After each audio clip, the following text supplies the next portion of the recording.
Expected to launch the Vivo X100 lineup in the month of November, which will include three models, that is Vivo 100, Vivo X100 Pro and X100 Pro Plus.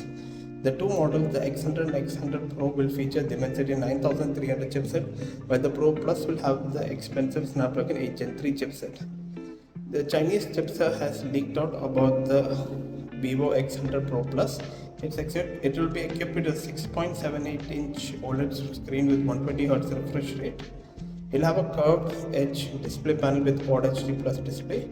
It will use Samsung E7 or BOE's Q9 Plus display. It will have an integrated ultrasonic infrared sensor. It will run Android 14 with Origin OS 4 on top of it. It will come with LPDDR5 5x RAM and UFS 4.0 storage.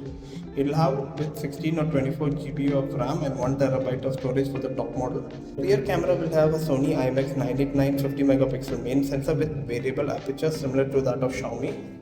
It will couple with the IMX 598 ultra wide 50 megapixel lens, and it should have a 200 megapixel telephoto lens, which will be a periscope zoom camera. So just waiting to see how this lens would be. A leak claimed that it is a custom-made periscope zoom camera jointly developed with Samsung. It's a modified version of the Samsung HP3 sensor, so you should get 10x optical zoom with that.